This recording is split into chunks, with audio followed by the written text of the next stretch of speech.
سڵاو هاوڕێیان وەکو خوێندکارێکی پۆلینەوە لە مەکتەبی ماگرێت ئەمڕۆ بە سەرپەرشتی مامۆستا سۆنیای مامۆستای کوردی ژیاننامەیەک لەسەر ماگرێتان پێشکەش دەکەم.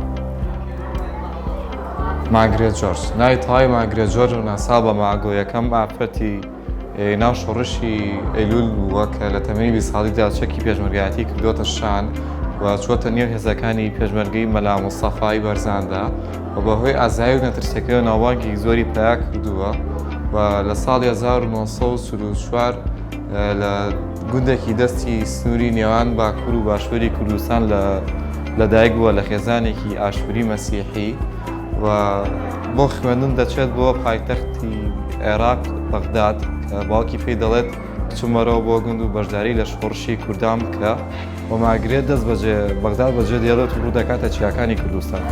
لە ساڵی 1960 کە شۆڕشی ئەیلول دەست پێ دەکات ماگرێت وەکو یەکەم ژنە پێشمەرگەی ناو شۆڕش بۆ کاتەی کوردستان ئاسان نەبووە ژن شانبەشانی پیا و کار بکات و ماگرێت بۆتە ناوێکی دیاری شۆڕشی ئەیلول کە بە جۆرێک هەر ڕۆژنامە نووسێکی بیانی دەهات لەگەڵ مەلا مستەفادا چاوپێکەوتنی ئەنجام دەدا داوای دەکرد چاوپێکەوتنێکیش لەگەڵ ماگرێت ئەنجام بدا.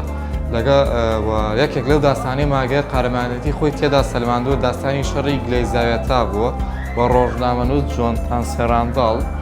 باس لە ماگرێت دەکات کە دەڵێ ماگرێت جۆرج ئافرەتی دڵگەرم و دیان بووە و لە ڕزی پێشمەرگەدا سەرەتای شەستەکاندا وەک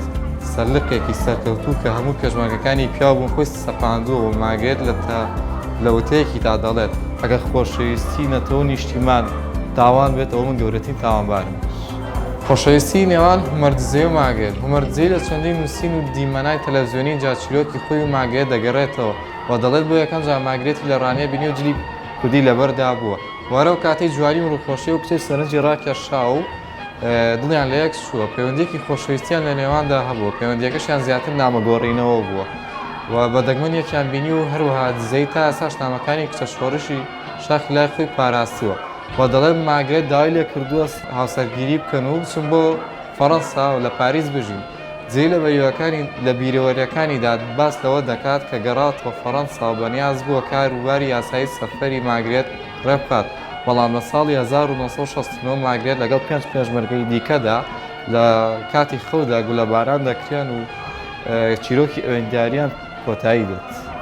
منوە خوێندکارێکی قوتابخانەی ماگرێت ئەمڕۆ سمینارم پێشکەشکردن لەبەرەوەی ناوی قوتابخانەکەم بە ناوی ماگرێتەوەیە و